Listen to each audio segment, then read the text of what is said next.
Students, आज के इस वीडियो में अभी हम सीक्वल इंजेक्शन को डिस्कस करेंगे। सीक्वल इंजेक्शन एक ऐसी वल्नरेबिलिटी है वेब एप्लीकेशन की जिसके अंदर आप ये समझ लें कि डेटाबेस को डायरेक्टली एक्सेस करने की कोशिश की जाती है। आप सिंपल ये ध्यान में रखें।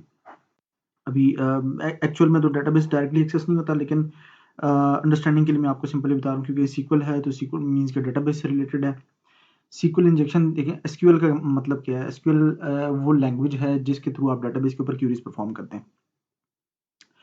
इंजेक्शन जहाँ पे भी इस सिक्योरिटी के कॉन्टेक्स्ट में आपको कहीं पे भी इंजेक्शन का अगर वर्ड मिले तो इसका मतलब ये है कि आप कोई चीज़ इंजेक्ट कर रहे हैं, मतलब अटैकर कोई अपना अपना कोड या कोई अपन आपसे कह लें कि अपनी चीज़ इंजेक्ट कर रहा है उस कोड के अंदर जो डेवलपर ने ऑलरेडी लिखा हुआ है।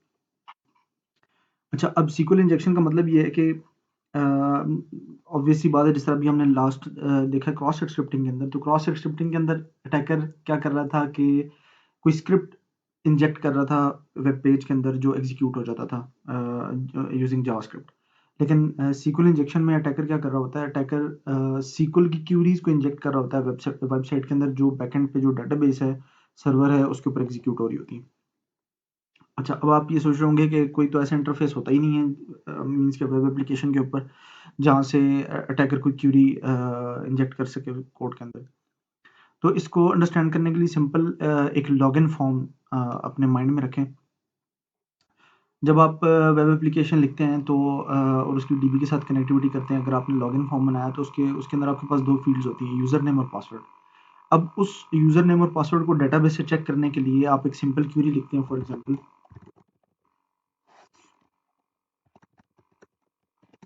select static from users where user name is equal to, यहाँ पे आपका वो वेरिएबल होता है यूजर वाला, and password is equal to, और इधर पासवर्ड।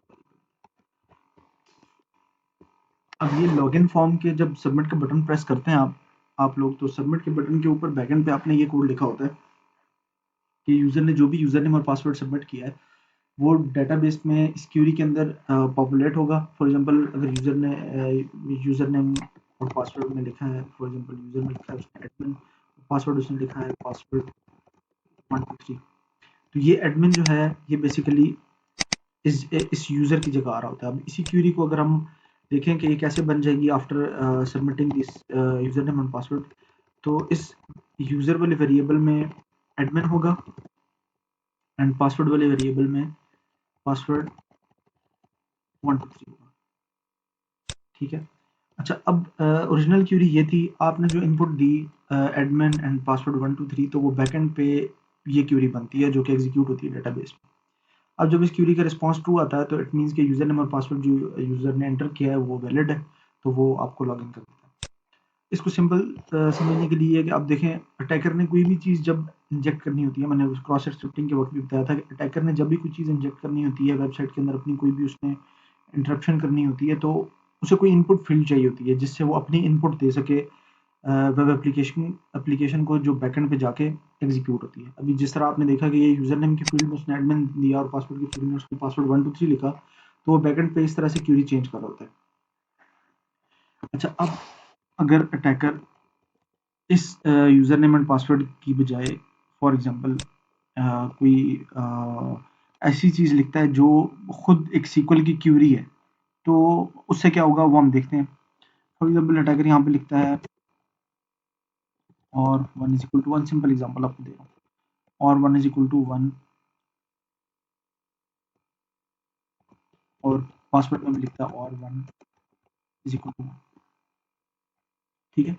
अब ये इनपुट दिया, इनपुट फील्ड में आप कुछ भी लिखें और सबमिट का बटन प्रेस कर दें। अब ये इनपुट जब एज इट इज इस क्यूरी में आएगी तो ये क्यूरी क्या बन जाएगी वो देख लेते हैं। फॉर एग्जांपल, अगर ये यूज़र नेम है तो ये जब इस एडमिन की जगह पे आएगा और ये पासवर्ड है और ये इस पासवर्ड की जगह पे आएगा तो क्या होगा? ठीक है। अब आप जरा इस क्यूरी को रीड करें। Select static from users where user name is equal to blank और 1 इज इक्वल टू 1। ठीक है, and password is equal to blank और 1 इज इक्वल टू 1। अच्छा, अब ये क्यूरी बन गई है, जो कि एक इनवैलिड क्यूरी इस तरह से है कि क्योंकि इसके अंदर सिंटैक्स एरर है। लेकिन आप सिंपल अभी ज़हन में ये रखें कि यूज़र ने जो इनपुट दिया, अटैकर ने जो इनपुट दी है, वो क्यूरी का पार्ट बन गया, उसने क्यूरी को एक्सटेंड कर दिया है। आपने देखें क्यूरी के अंदर एक और ऑपरेशन ऐड कर दिया, और 1 इज इक्वल टू 1, ठीक है। और सिंटैक्स एरर क्यों आएगा? क्योंकि जो स्टार्ट वाला कोड था उसको तो आपने क्लोज कर दिया, जो एंड वाला कोड था वो अपनी जगह पे है, ठीक है। तो इसको अगर सॉल्व करना है, फॉर एग्जांपल अगर मैं इस तरह से करता हूँ कि मैं इस इनपुट की जगह ये लिखता हूँ, ये जो डबल डैश होता है ये SQL लैंग्वेज के अंदर कमेंट को रिप्रेजेंट करता है, मीन्स कि इसके आगे जो कुछ भी लिखा होगा वो कमेंट हो जाएगी क्यूरी।